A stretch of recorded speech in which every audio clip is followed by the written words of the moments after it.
एक दिन माता ने देखा कि घर में बड़े जोरों का प्रकाश हो रहा है और बहुत से तेज पूर्ण दिव्य दिव्य पुरुष बालक निमाई की पूजा और स्तुति कर रहे हैं। ये देखकर माता को बड़ा भय मालूम हुआ। वे जल्दी से घर के भीतर गई और वहां जाकर देखा कि निमाई तो सुखपूर्वक शयन कर रहे हैं, कोई नहीं है। ये बात सची देवी ने अपने पति पंडित जगन्नाथ मिश्र से कही। मिश्र जी ने कहा, हम तो पहले से ही जानते हैं कि कोई महापुरुष हमारे घर पधारे हैं। ये बालक नहीं, ये कोई साधारण बालक नहीं है। एक दिन आंगन में चरण चिन्ह देखे निमाई के, जिनमें ध्वजा वज्र कुश, जो भागवती भगवान के चरण चिन्ह है वो चिन्ह, छोटे छोटे चरण और उनमें ध्वजा वज्र अंकुश आदि चिन्ह। सची देवी बड़ी विस्मित हो गई। जगन्नाथ मिश्र को बुलाया और कहा, देखो ये चरण चिन्ह तो भगवान के हैं। भाग्यवान दंपति उन चरणों की धूल अपने मस्तक पर चढ़ाई। मिश्र जी ने कहा, मालूम पड़ता है कि हम पर कृपा करने के लिए बाल गोपाल ठाकुर स्वयं आंगन में घूमने आए। ये हम लोगों का परम सौभाग्य है। इतने में उन्होंने निमाई के छोटे छोटे चरण तलवे देखे तो उसमें भी वही चिन्ह।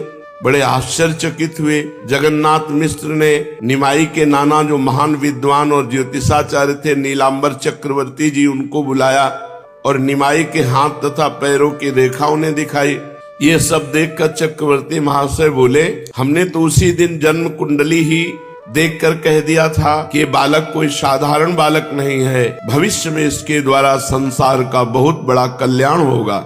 एक दिन मिश्र जी ने निमाई से कहा, बेटा भीतर से पुस्तक तो ले आ। निमाई हंसते हुए भीतर चले गए। मिश्र जी को ऐसा प्रतीत हुआ मानो चरणों में नूपुर की ध्वनि आ रही है। उन्होंने सची देवी से पूछा, निमाई को नूपुर तुमने पहना दिए क्या? सची देवी ने उत्तर दिया, नहीं तो नूपुर तो मैंने नहीं पहनाए, देखते नहीं हो उसके पैरों में सिवाय कडूलों के और कुछ भी नहीं है। मिश्र जी समझकर चुप हो गए कि नूपुर ध्वनि क्यों सुनाई दी। निमाई आए और ग्रंथ रखकर चले गए।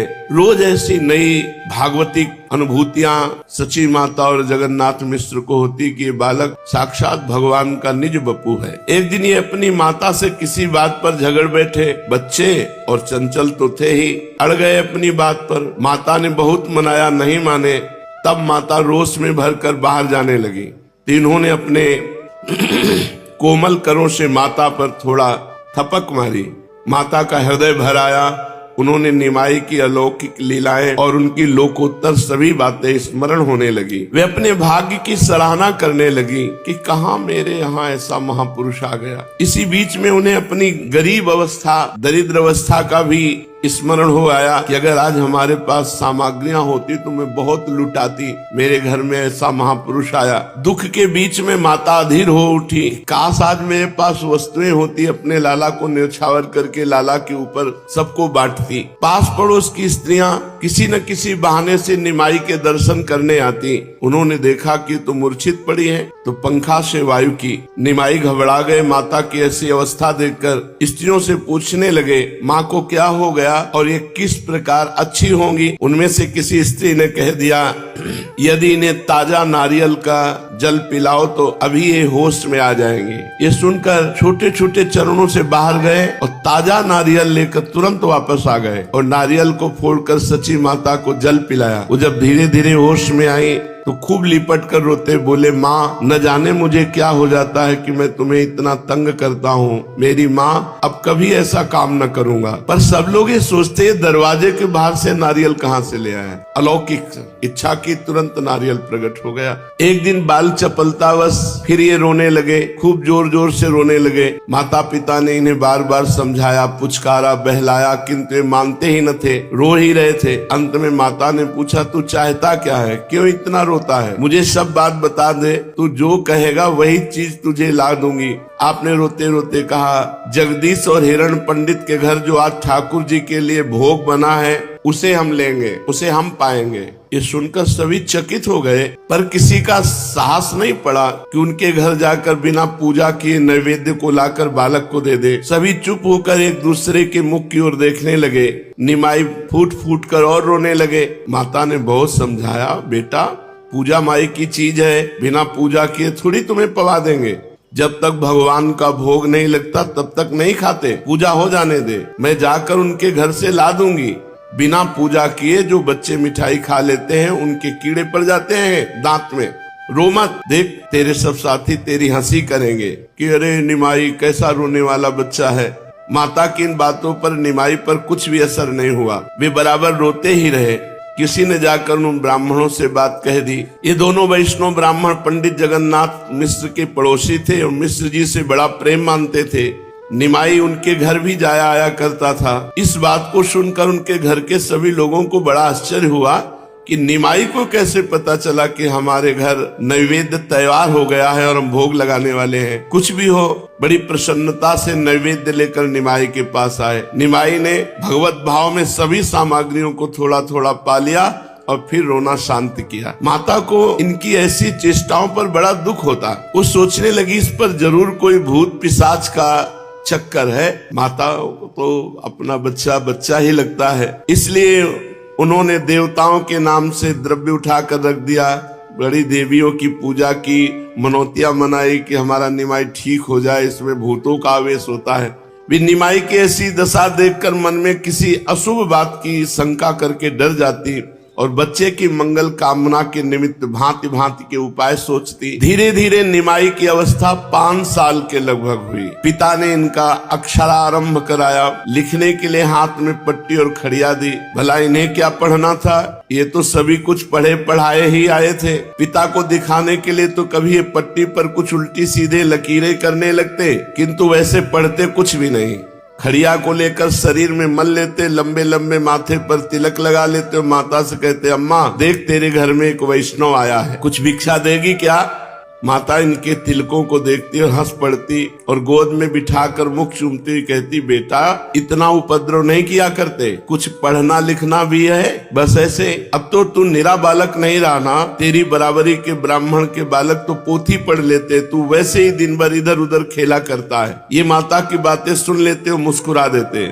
खा पी कर जल्दी बालकों में खेलने के लिए भाग जाते। सभी बालकों को लेकर ये उन्हें नाचना सिखाते। 3-3, 4-4 बालक मिलकर हाथ पकड़ पकड़ कर नाचते। घूमते घूमते कभी चक्कर आने से धूल में गिर पड़ते, कभी ऊपर हाथ उठा उठा कर हरि बोल कहकर नाचते। इनके साथ के सभी बालक नाम कीर्तन और नृत्य उच्च ध्वनि से हरि बोल। रास्ता चलने वाले लोग आश्चर्यचकित हो जाते कि इतने छोटे छोटे बालक और ऐसे भाव से नृत्य करते हुई भगवान का नाम, तो वो देखने के लिए घंटों खड़े रह जाते। और इनकी बाल चपलता और हरि प्रेम, बहुत से विद्वान पंडित भी उधर से निकलते। बच्चों के साथ निमाई को नाचते देखकर उन्हें अपनी पुस्तकी विद्या पर बड़ी लज्जा आती। उनका भी मन चाहता सब छोड़कर इन बच्चों के साथ नाचे और हरि बोले, किंतु लोक लज्जा उन्हें ऐसा न करने के लिए विवश करती। इस प्रकार बाल्यावस्था में खेल खेल में अपने निज जनों को भक्ति की शिक्षा देते रहते। आश्चर्य की बात यह है कि पिता इन्हें जितना पढ़ाना चाहते थे, ये उतने ही पढ़ने से भागते थे। ज्यों ज्यों इनकी अवस्था बड़ी होती जाती, त्यों त्यों चंचलता भी पहले से अधिक बढ़ती जाती। इस काम के करने से क्या फायदा है, इसको क्यों करें, इससे हमारा क्या मतलब है, ये प्रश्न स्वार्थ जन्य है, स्वार्थ अज्ञान जन्य है और अज्ञान ही बंधन का हेतु है। भगवान ने इस सृष्टि को क्यों उत्पन्न किया,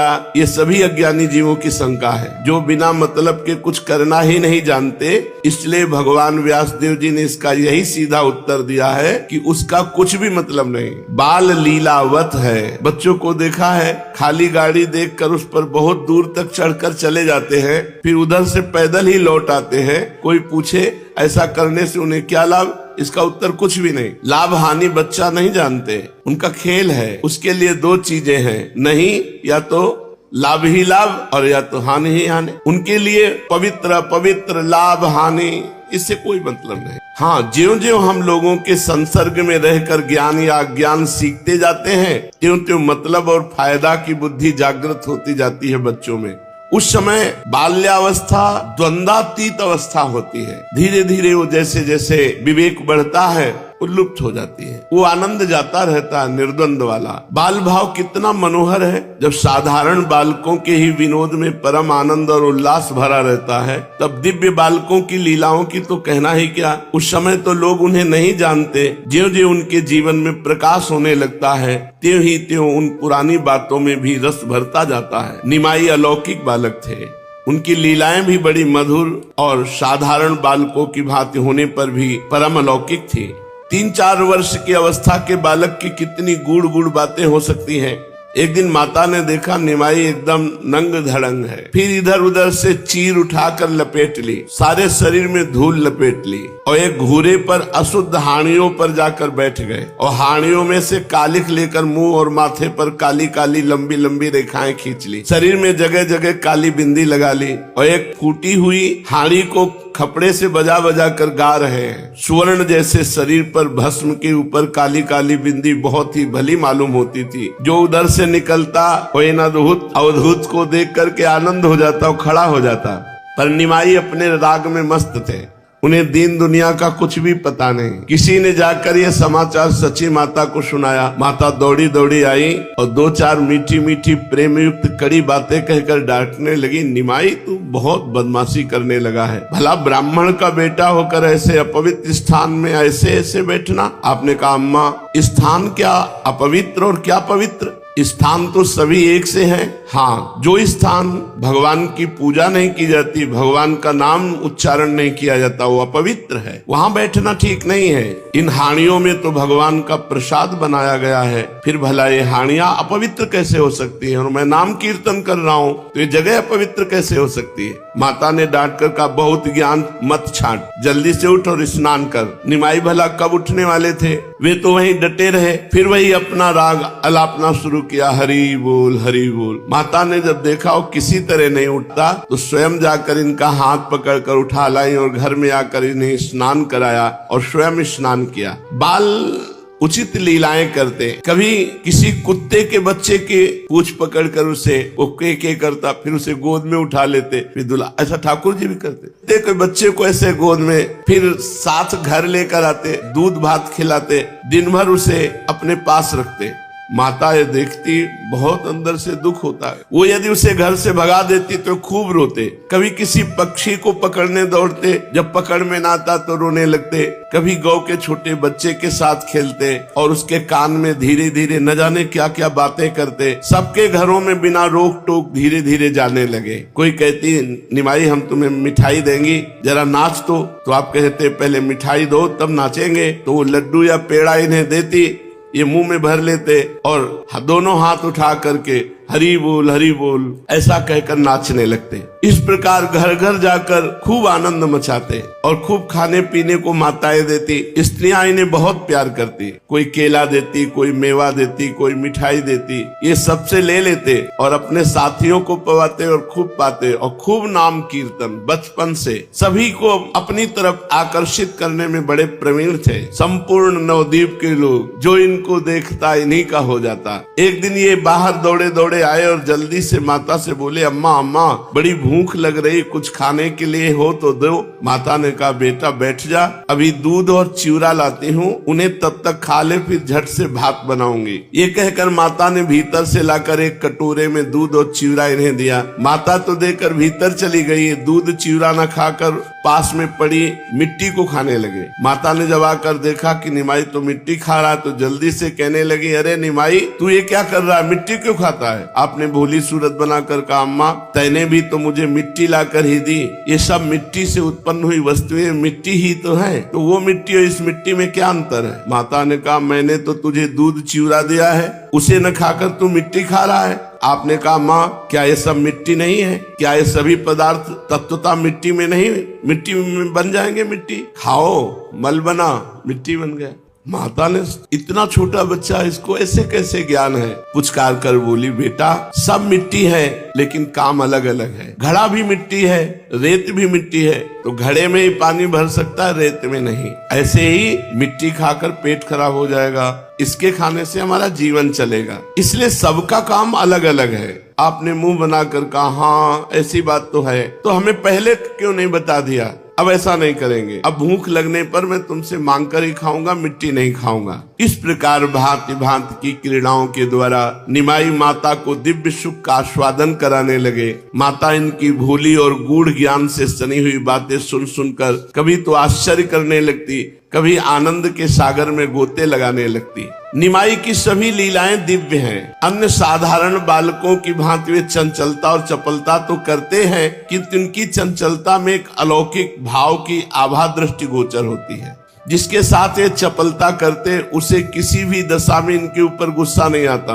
प्रत्युत वो प्रसन्न ही होता है। ये चंचलता की हद कर देते हैं। जिस बात के लिए मना किया जाता है उसे ही ये हठ पूर्वक बार बार करेंगे। यही इनकी विशेषता थी। इन्हें अपवित्र या पवित्र किसी भी वस्तु से राग या द्वेष नहीं, इनके लिए सब समान ही है। एक दिन की बात है कि निमाई के पिता पंडित जगन्नाथ मिश्र गंगा स्नान करके घर लौट रहे थे।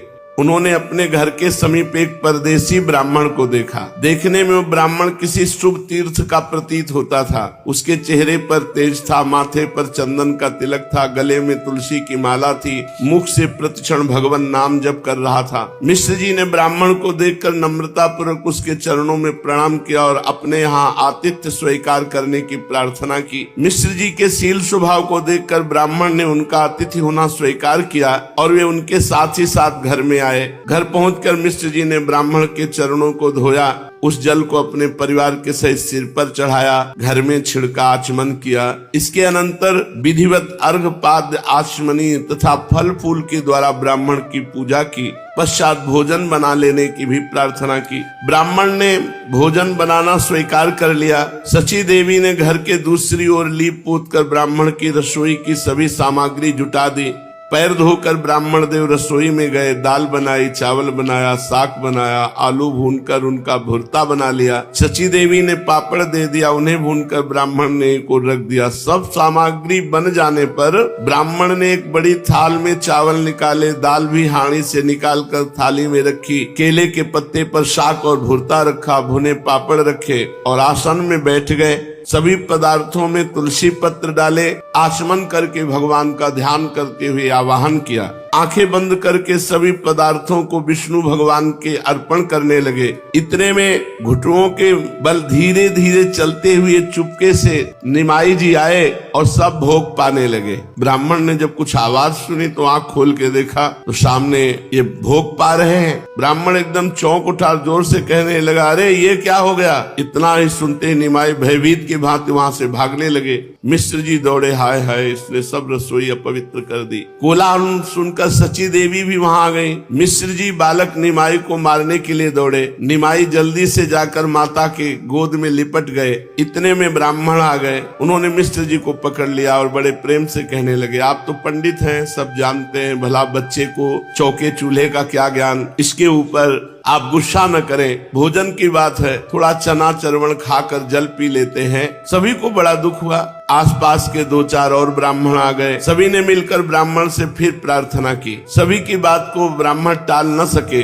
अब दूसरी बार फिर रसोई पवित्र की गई, सब सामग्री रखी गई और वो बनाने के लिए राजी हो गए। सची देवी ने जल्दी से चौका लगाया। ब्राह्मण देवता, बड़ी पवित्रता होती थी पहले। पुनः स्नान किए, कपड़ा बदले और फिर रसोई बनाई। 4-5 बज गए। सची देवी ने निमाई को पल भर के लिए भी इधर उधर नहीं जाने दिया। संयोग की बात, वो किसी काम से थोड़ी देर के लिए भीतर गई और ब्राह्मण रसोई तैयार करके भोग अर्पण कर रहे थे। आंखें बंद कर ध्यान कर रहे थे। खटपट सुनाई दी तो आंख खोल कर देखा तो फिर दाल भात। निमाई पंडित अब तो उसके हृदय में, और खा ही नहीं रहे, खा भी रहे और अपने शरीर में भी लगा रहे दाल भात सब ऐसे। भीतर से सची माता आयो, देखा अरे गड़बड़ हो गया। इतना पवित्र तपस्वी ब्राह्मण 2 बार तो रसोई बना चुका है। दाल से समय निमाई को देखकर हाय हाय करने लगी। मिश्र जी भी आ गए। अब वे अपने गुस्से को न रोक सके, जोर से निमाई का हाथ पकड़ लिया और तमाचा मारने को हुए तो ब्राह्मण ने दोनों हाथ पकड़कर विनती करके कहा कि आपको हमारी कसम है, अगर बच्चे पर हाथ उठावें। भला अबोध बालक को क्या पता, रहने दीजिए, आज मेरे भाग्य में आपके यहाँ का भोजन नहीं बना है। निमाई डरे हुए माता की गोदी में चुपचाप चिपटे हुए थे और बीच बीच में पिताजी की ओर देख लेते थे डरते हुए कि उनका गुस्सा शांत हुआ कि नहीं। माता को उनकी डरी हुई भोली भाली सूरत पर बड़ी दया आ रही थी, इसलिए वे कुछ भी न कहकर चुपचाप उन्हें गोद में लिए खड़ी थी। ब्राह्मण के आने के पूर्व ही विश्वरूप भोजन करके पाठशाला में पढ़ने के लिए चले गए थे। विश्वरूप बड़े भाई है। उसी समय वो लौट आए। आकर उन्होंने अतिथि ब्राह्मण के चरणों को स्पर्श करके प्रणाम किया और चुपचाप एक और खड़े हो गए। ये बड़े शांत गंभीर। महाप्रभु चैतन्य देव वैसे ही चंचल, उनके सौंदर्य तेज। और मिश्र जी से पूछा ब्राह्मण, ये तेजस्वी देव कुमार ब्राह्मण बालक किसका है?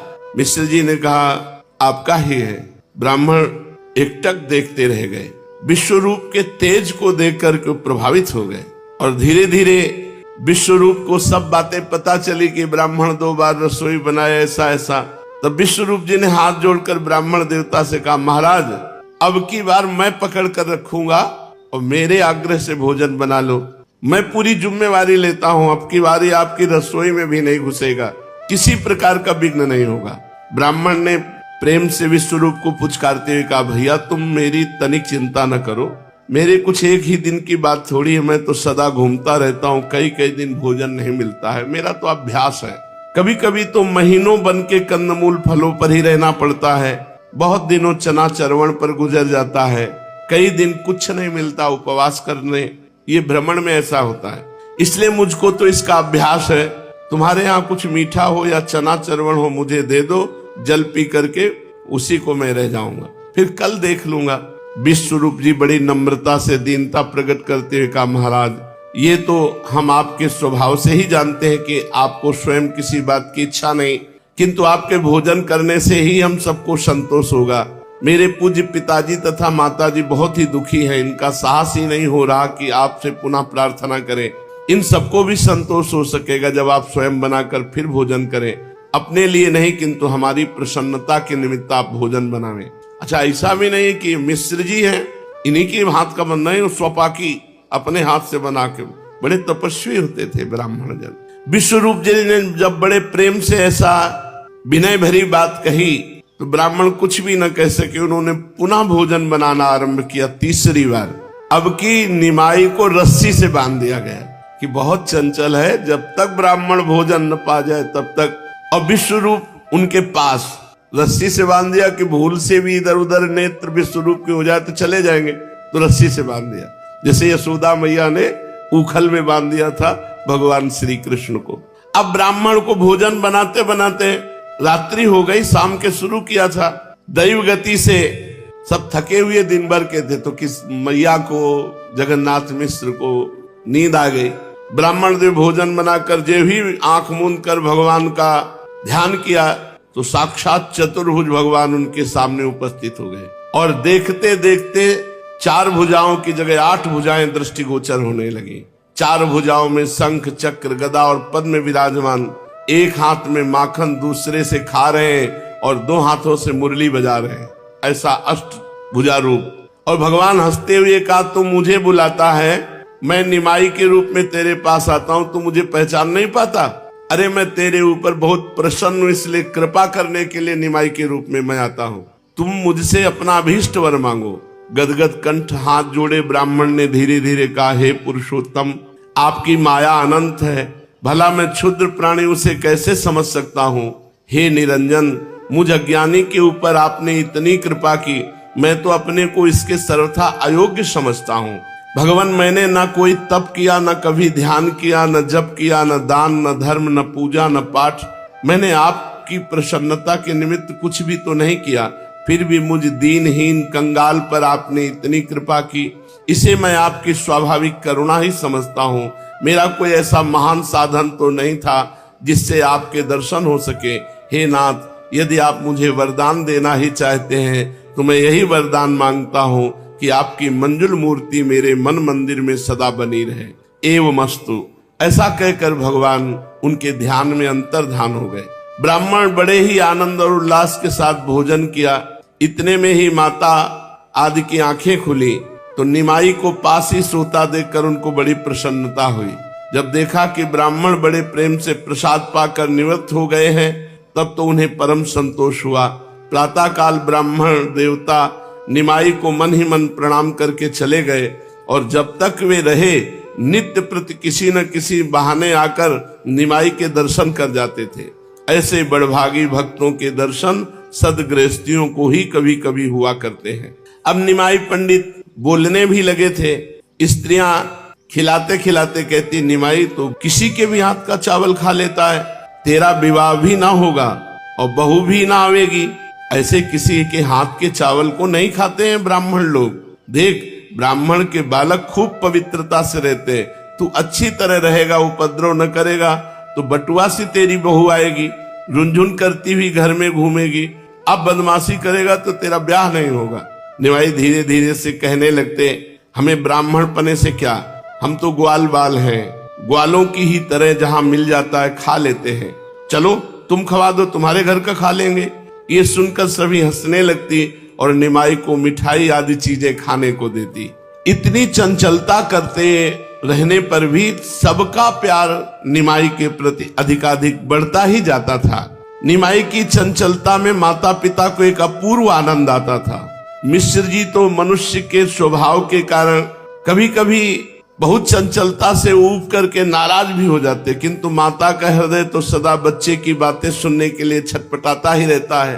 सच है, बच्चे की बोली में मोहिनी विद्या है।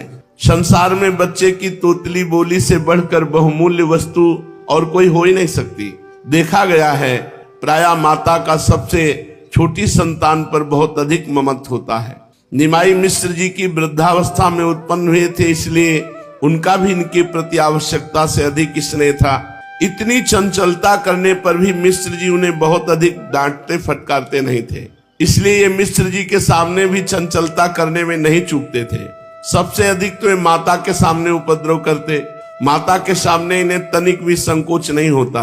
पिता के सामने थोड़ा संकोच करते और भाई विश्वरूप के सामने तो कभी उपद्रव ही नहीं करते। उनके सामने तो गंभीर और शांत रहते। उनसे तो ये बहुत ही अधिक संकोच करते। विश्वरूप भी इनसे अत्यधिक स्नेह करते, किंतु वह स्नेह अव्यक्त होता। प्रायः वो अपने प्रेम को लोगों के सामने प्रकट नहीं करते थे। निमाई भी ऐसे ही उनका मन बहुत आदर करते थे। उनके आते ही भोले भाले बालक की तरह चुपचाप उनके पास बैठ जाते या बाहर उठकर चले जाते। अब ये पिताजी के साथ गंगा स्नान करने को भी जाने लगे। विश्वरूप सबकी धोती, तेल और भींगे आंवले लेकर आगे आगे चलते और मिश्र जी उनके पीछे होते। निमाई कभी तो पिताजी की उंगली पकड़कर चलते, कभी भाई का वस्त्र पकड़े हुए चलते। रास्ते में चलते हुए इधर उधर देखते जाते। पिताजी से भांति भांति की ऊट पटांग प्रश्न भी करते जाते। मिश्र जी किसी का तो उत्तर दे देते और किसी का टाल देते। कभी कभी आप दोनों से अलग होकर चलने लगते।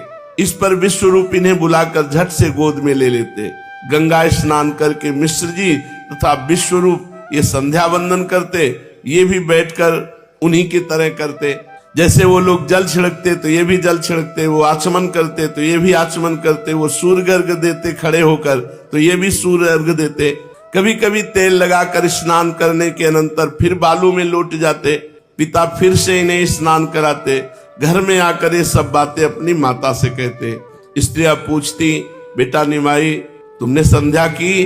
तब आप पद्मासन लगाकर बैठ जाते और आंखें बंद करके धीरे धीरे ओठ हिलाने लगते और नाक बंद करके प्राणायाम का अभिनय करते। जब ये छोटे छोटे हाथों को उठाकर सूर्य की ओर टकटकी लगाकर उपस्थान का ढंग दिखाते, तब स्त्रियां हंसने लगती। इसी प्रकार ये जिसकी भी किसी की भी नकल करते। बड़ा चांचल्य, बड़ा हंसी आनंद। एक दिन मिश्र जी के साथ ये गंगा स्नान करने गए। स्नान करने के अनंतर मिश्र जी प्रायः पास के भगवान के मंदिर में दर्शन करने जाया करते थे। ये भी शाम के समय कभी कभी बालकों के साथ उसमें आरती देखने और प्रसाद लेने चले जाते थे। आज दोपहर को भी ये मिश्र जी के साथ मंदिर में चले गए। मिश्र जी ने जिस प्रकार साष्टांग प्रणाम किया उसी प्रकार इन्होंने भी किया। उन्होंने प्रदक्षिणा की, तब ये भी प्रदक्षिणा करने लगे। पिताजी को हाथ बांधे देकर इन्होंने भी हाथ जोड़ लिया और इधर उधर देखते भालते हाथ जोड़े जगन मोहन में बैठ गए। पुजारी जी ने मिश्र जी को चम्मच में थोड़ा केसर कपूर मिश्रित प्रसादी चंदन दिया। इनका ध्यान तो उस तरफ था ही नहीं। ये तो न जाने किस चीज को देख रहे थे। पुजारी जी ने थोड़ा सा चंदन इन्हें भी दिया। इन्होंने कुछ खाने की चीज पंचामृत आज समझकर हाथ फैलाया और चंदन को ग्रहण किया और चट से उसे पा लिया। पुजारी जी और मिश्र जी देखकर हंसने लगे। कड़वा लगने से ये वहीं थू थू करने लगे। कैसा प्रसाद है? और गुस्सा दिखाते हुए बोले, कड़वा कड़वा प्रसाद पुजारी जी ने जाने आज कहां से दे दिया। मिश्र जी ने हंसते कहा, प्रसाद नहीं है, प्रसादी चंदन है। इसे लगाना चाहिए, खाना नहीं चाहिए। इसे मस्तक पर लगाते। आपने मुंह बना के कहा तो हमें पहले क्यों नहीं बताया कि इसे मस्तक पर लगाना चाहिए। पुजारी जी ने जल्दी से इन्हें एक पेड़ा दिया। फिर ये पाकर खुश हो गए। घर आकर माता जी से इन्होंने सभी बातें कही।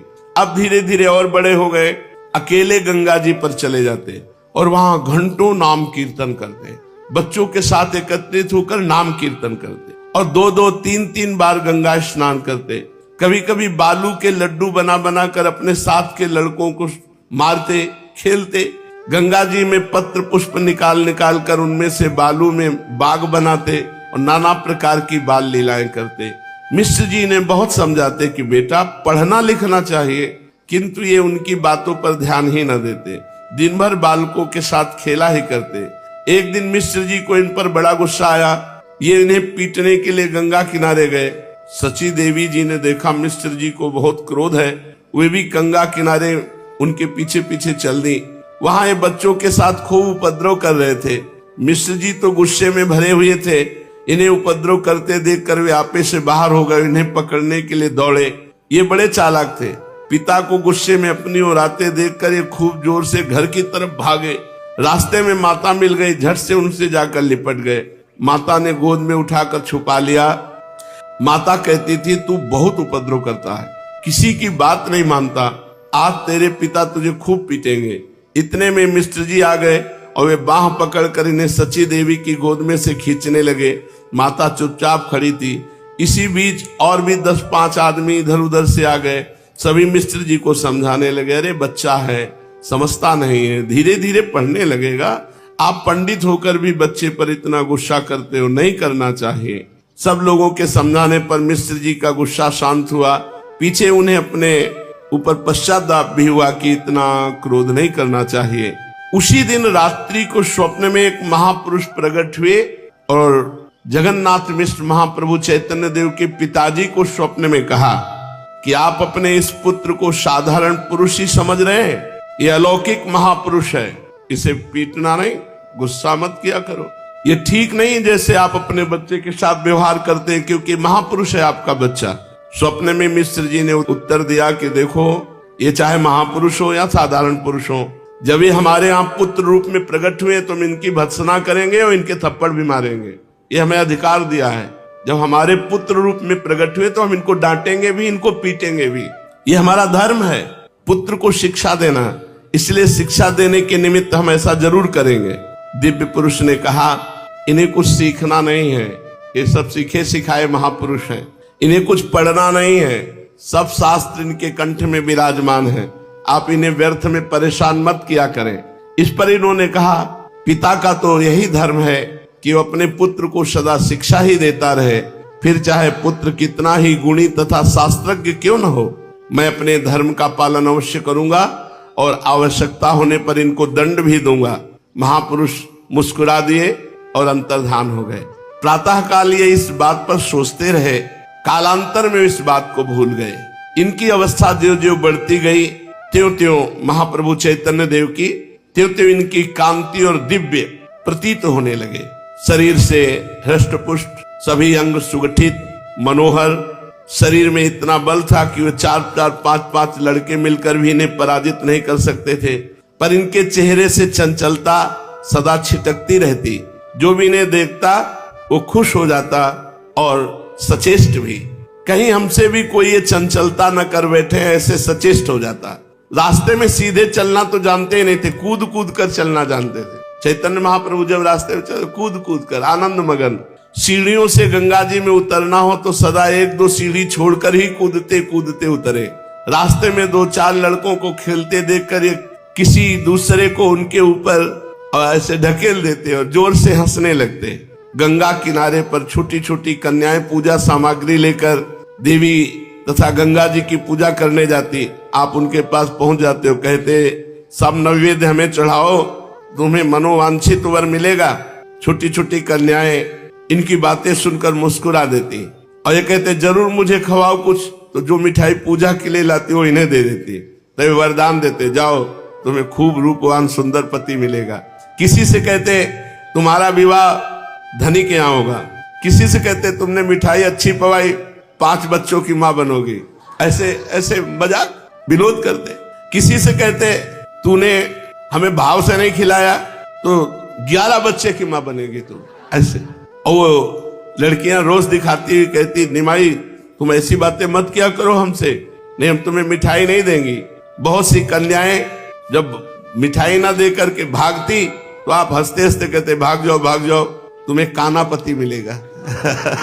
हमें मिठाई लिखवाई ना तुम्हें काना पति मिलेगा। अगर धनी भी होगा तो बहुत कंजूस होगा, और 5-5 सौत होंगी तुम्हारे घर में, जाओ ना खवाओ मिठाई हमें। और लड़का तो पैदा नहीं होगा, लड़की पैदा होगी तुम्हारे, ऐसा कहते हैं। ये लड़कियां सुन करके हंसने लगती और लौट कर आकर मिठाई देती तो कहते नहीं मिठाई दे दिया, अब वो वरदान कच्चे अब पक्के वरदान सुन, तुम्हें दूल्हा अच्छा मिलेगा, तुम्हारे लड़का होगा, ऐसे विनोद करते। किसी से कहते हमारी पूजा करो, गंगा किनारे किसी से कहते लाओ माला हमें पहनाओ, ऐसे। हरि का भजे तो लड़का होए, जाति पाति पूछे ना कोई, ऐसे कह के खूब विनोद करते सबसे। स्त्रियां हंसने लगती। सबके लाडले थे, सबके लाडले महाप्रभु चैतन्य देव। कोई चाची होती, कोई ताई होती, कोई भी हो, इनका कार्य था मजाक करना, उन्हें खूब खुशी प्रदान करना। उन लड़कियों में जो छोटी छोटी बच्चियां आती थी उनमें लक्ष्मी देवी भी एक आया करती थी। वो बड़ी भोली भाली थी। निमाई उनसे मजाक नहीं करते थे। और आगे आएगा प्रथम पत्नी का सौभाग्य इन्हीं को मिला, लक्ष्मी जी को। पूर्व जन्मों का संस्कार होता है, आकर्षण जो होता है पूर्व जन्मों का संस्कार होता है। वो निमाई को देख करके ही ग्रीवा झुका लेती है बड़ी गंभीर मुद्रा में, और ये भी उनसे कभी मजाक नहीं करते।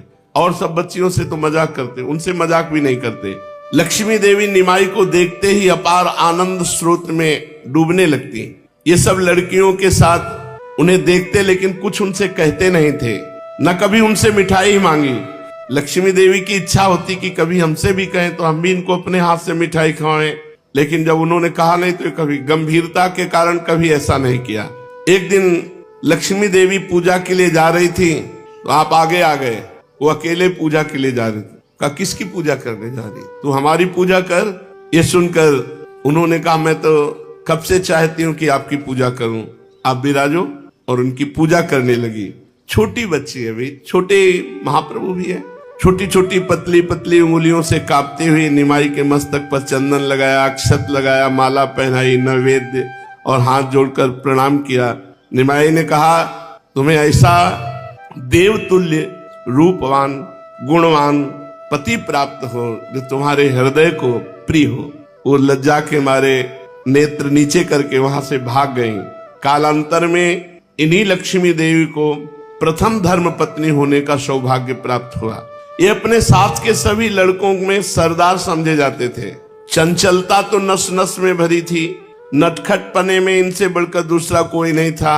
सभी इनसे स्नेह करते, चाहे जितना मजाक कर दे लेकिन सब इनसे प्रेम करते थे। मानो ये बाल सेना के सर्वप्रधान सेनापति हो। लड़के इनका इशारा पाते ही कर्तव्य सभी प्रकार के काम कर डालते। बालकपन से इनमें मोहिनी विद्या थी कि जो एक बार इनको देख ले इनका हो गया, वो सदा के लिए इनका सेवक बन जाता। इसलिए वे अपने सभी साथियों को लेकर गंगा किनारे भांति भांति की बाल क्रीड़ाएं करते। इन्हें स्त्री पुरुषों को तंग करने में बड़ा मजा आता था। कभी कभी ये बहुत से बालू के छोटे छोटे लड्डू बनवाते और सभी की झोलियों में 10-10, 20-20 लड्डू भर देते और चुपचाप एक और खड़े हो जाते। और जब कोई पंडित मंत्र उच्चारण करते हुए गंगा स्नान करके निकला तो ये आदेश कर देते, हाँ बस ऊपर लड्डू की बरछार, बालू के लड्डू की बरछार। और वो मंत्र पढ़ना भूल जाता, इतने लड्डू पड़ते उसके ऊपर। कभी कोई स्नान कर रहा है तो उसकी सूखी धोती उठाई और गंगा जी में गीली करके रख दी। कभी ऐसा करते कि जहां 10-5 बैठे हुए हैं वहां धीरे से जाते और अपने साथियों को इशारा कर देते तो हर एक का वस्त्र एक से गांठ लगा लेते। जब वो खड़े होके चलते तो सब एक दूसरे की तरफ खींचते, ताली बजा के हंसते। बाल चपलता। जब वे स्नान करने उठते तो एक दूसरे को अपनी ओर खींचता। कभी कभी वस्त्र भी फट जाते। ये अपने साथियों के साथ अलग खड़े होकर ताली बजा बजा कर खूब जोरों से हंसते। सभी लोग हंसने लगते, बेचारे वे लज्जित हो जाते। कभी कभी लड़कों के साथ घंटों स्नान करते गंगा जी में, एक दूसरे के ऊपर घंटों पानी उलीचते रहते। किसी को कच्छप बनाकर आप उसके ऊपर चढ़ जाते, कभी धोती में हवा भरकर उसके साथ गंगा जी के प्रवाह की ओर बहते, कभी उस धोती के फूले हुए गुब्बारे में से हवा के बुलबुले निकालते, कभी स्त्रियों के घाटों पर चले जाते, पानी में डुबकी लगाकर कछुए का रूप बना लेते और स्त्री स्नान करने वाली माताओं के चरण पकड़ लेते। स्त्रियां चीत्कार करके जब बाहर निकलती तो हंसते हुए जल के ऊपर आकर सबसे कहते, देखो हम कैसे कछुए बने, डर गई ना। स्त्रियां मधुर मधुर बातें करती हुई चल तू आज घर चल, सची मैया से तेरे को आज दंड दिलवाएंगी, मिश्र जी तुझे मारते मारते ठीक कर देंगे। कोई कहता इतना दंगली लड़का तो हमने नहीं देखा। दंगली माने उपद्रव करने वाला, ये तो हद कर देता है। हमारे लड़के भी तो हैं लेकिन ऐसे नहीं है। तो सबके लड़के निमाई पंडित थोड़ी होते हैं, वे हमारी बातें मानते हैं। कोई कहती न जाने इस छोकरे में क्या जादू है कि उपद्रव इतना करता है फिर भी गुस्सा नहीं आता, बहुत प्यारा लगता है। स्त्रियों की भांति पुरुष भी इनके भांति भांति के उपद्रवों से तंग आ जाते। देखो बाल अवस्था जैसे भगवान श्री कृष्ण की, गोपियां दूध दूहने के लिए जाने के समय जो होता था उसके पहले ही बछड़े छोड़कर सब गाय दूध पी गए। बछड़े गायों का वो गई तो वहां देखा तो सब एक से कभी बछड़ों की पूंछ पकड़ लेते, उन्हीं के साथ दौड़ते। जैसे भगवान की बाल लीलाएं ऐसे महाप्रभु चैतन्य देव की। बहुत लोग जाकर के पिताजी से शिकायत करते, जगन्नाथ मिश्र से। स्त्रियां भी और पुरुष भी उल्हाना देती। वो सोचते कि ये बालक है क्या, इतना उपद्रव करता है। सची देवी तो सभी की खुशामद करती और विनय के साथ कहती, अब मैं क्या करूं, मान लो तुम्हारा ही लड़का है, अगर तुम्हारा लड़का होता ऐसा उपद्रव करता तो तुम क्या करती। ऐसे जैसे यशोदा मैया सब गोपियों से विनय करती, समझाती, जितना चाहो माखन ले लो लेकिन कोई अशुभ मत बोलना। सची माता हाथ जोड़कर सबसे कहती, मैं बहुत मना करती हूँ पर वो नहीं मानता है। देखो अगर तुम्हारी बस चले तो पकड़ कर खूब पीटा करो। स्त्रियां हंस पड़ती, मन मन खुश हो जाती। एक दिन कई पंडितों ने जाकर निमाई की मिश्र जी से शिकायत की और कहा, आप जाकर दिखाओ, तुम्हें पता चल जाएगा कि उपद्रव की मूर्ति बना हुआ है। ये सुनकर मिश्र जी गुस्से में भरकर गंगा किनारे गए तो किसी ने ये संवाद जाकर निमाई से कह दिया। निमाई ने जल्दी से दूसरे रास्ते होकर घर आ गए और अपने शरीर पर खड़ी आदि लगाकर माता से बोले, अम्मा मुझे तेल दे दे, मैं गंगा स्नान कराऊं। आ रहे गंगा किनारे से ही और चुपचाप कहा ऐसा। माता ने कहा, अभी तक तेने गंगा स्नान नहीं किया। आपने कहा, अभी स्नान कहाँ किया, अब मुझे तुम तेल और धोती दो तो गंगा किनारे जाऊंगा। ये कहकर आप तेल हाथ में लेकर धोती बगल में दबाकर गंगा जी को बड़े धीरे धीरे चल रहे आराम से। और मिश्र जी उधर गुस्सा में आ रहे हैं गंगा किनारे से। यहाँ निमाई आया था, बच्चों से सबसे पूछा, बच्चे पहले सिखाए पढ़ाए हुए थे। उन्होंने कहा आज तो नहीं आए इधर, आज इधर नहीं आए। मिश्र जी ने कहा तो ब्राह्मणों ने झूठ शिकायत की। ऐसे उधेड़ बुन में लौट रहे थे तो देखा ये तेल और धोती बगल में दबाए। बंगाल में स्नान के पहले तेल लगाने की प्रथा है। मिश्र जी लौटने लगे तो देखा कि, उन्होंने कहा क्यों रे तू इतना उपद्रव क्यों करता है। तो आपने कहा उपद्रव, हम तो जानते ही नहीं उपद्रव किसे कहते। ये ब्राह्मण लोग पता नहीं क्यों हमारे पीछे पड़े हैं। अभी हम गंगा जी जा रहे हैं स्नान करने के लिए। अम्मा भी यही बात कहती थी कि तू बहुत उपद्रव करता है। नहीं, तुम्हारी शिकायतें बहुत आ रही हैं। मैं तो केवल पढ़ना और गंगा स्नान करना, इसके सिवा तो कुछ करता ही नहीं। महाप्रभु ने कहा, और उपद्रव, अभी तो गंगा जी जा रहा हूं, उपद्रव भी काम नहीं किया। ऐसे ही ठाकुर जी करते, जब गोपियां उल्हाना देने आती तो आराम से पहले भाग के दूसरी गली से आते और अपने सैया पर शयन।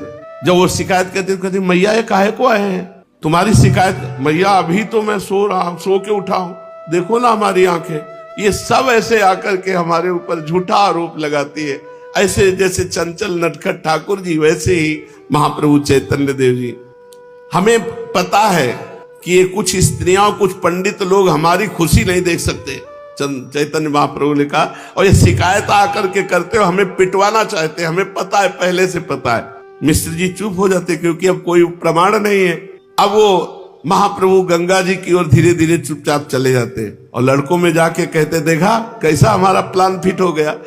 उपद्रव भी किया और पिताजी भी चुपचाप चले गए। इस प्रकार आप ऐसी बाल लीलाएं करते। माता पिता को इनकी इस चांचल्य वृत्ति से बहुत ही आनंद प्राप्त होता। विश्वरूप 12 वर्ष के हो गए थे। किंतु वे जन्म से ही गंभीर, कभी कोई चंचलता नहीं। बहुत बड़ा आदर करते थे जगन्नाथ मिश्र, क्योंकि वो गंभीर, जो बोले बहुत विचार पूर्वक बोले, कोई चंचलता नहीं। अच्छा, 12 वर्ष बड़े थे चैतन्य महाप्रभु से, तो अब इनकी 16 वर्ष की अवस्था हो गई थी विश्वरूप जी की। प्राप्ते तु 16 वर्षे पुत्रम मित्रवादाचरेत। शास्त्र में आज्ञा है कि जब लड़का 16 वर्ष का हो जाए तो व्यवहार मित्रवत करना चाहिए। मिश्र जी बड़ा प्यार और सम्मान करते विश्वरूप जी का। एक दिन माता ने भोजन बनाकर तैयार कर लिया, किंतु विश्वरूप अभी तक पाठशाला से नहीं आए। श्री अद्वैताचार्य की पाठशाला में पढ़ते थे। आचार्य की पाठशाला मिश्र जी के घर से थोड़ी दूर गंगा जी की ओर थी। माता ने निमाई से कहा, बेटा निमाई देख, तेरा दादा अभी तक भोजन करने नहीं आया, जाकर उसे पाठशाला में से बुला ला। बस इतना सुनना था कि ये बिना वस्त्र पहने ही वहां से पाठशाला की ओर चल पड़े। शरीर की कांति तपाए हुए स्वर्ण की भांति सूर्य के प्रकाश के साथ मिलकर झलमल झलमल कर रही थी। गौर वर्ण शरीर पर स्वच्छ साफ धोती बड़ी ही भली मालूम पड़ती थी। निमाई आधी धोती ओढ़े हुए बड़े बड़े विकसित कमल के समान सुंदर स्वच्छ नेत्र मुखचंद्र की शोभा को द्विगुणित कर रहे थे। आचार्य के सामने हंसते हंसते इन्होंने भाई से कहा, दादा चलो, भात तैयार हो गया, अम्मा तुम्हें बुला रही। विश्वरूप ने निमाई को गोद में उठा लिया और स्नेह से बोले, निमाई तुमने आचार्य देव को प्रणाम नहीं किया, प्रणाम करो। ये सुनकर निमाई कुछ लजाते हुए मुस्कुराने लगे। वे लज्जा के कारण भाई विश्वरूप की गोद में छिपे से जाते थे। आचार्य से आज्ञा लेकर विश्वरूप घर चलने को तैयार हुए। निमाई विश्वरूप का वस्त्र पकड़े उनके पीछे खड़े हुए थे। अद्वैताचार्य ने निमाई को खूब ध्यान से देखा। आज पहले ही पहल उन्होंने निमाई को भली भांति देखा। देखकर उनके शरीर में बिजली सी कांप गई। उन्हें प्रतीत होने लगा कि मैं इतने दिनों से भवभयहारी जनार्दन भगवान की उपासना कर रहा हूं। वे ही जनार्दन साकार रूप धारण कर इस बालक के रूप में मुझे अभय प्रदान करने आए हैं। उन्होंने मन ही मन निमाई के चरणों में प्रणाम किया और अपने भाव को दबाते हुए कहा, विश्वरूप ये तुम्हारा भाई है? विश्वरूप ने नम्रता पूर्वक कहा, हाँ आचार्य देव, ये मेरा छोटा अनुज है, बड़ा चंचल है। आपके सामने ऐसे चुपचाप भोले बालक की भांति खड़ा है। आप इसे गंगा किनारे या घर में देखें तो पता चलेगा कितना कौतुकी है, संसार को उलट पलट कर डालता है। माता तो इसे तंग हो गई है इससे। आचार्य सुनकर हंसने लगे। निमाई विश्वरूप की आड़ में से छिपकर आचार्य की ओर देखने लगे।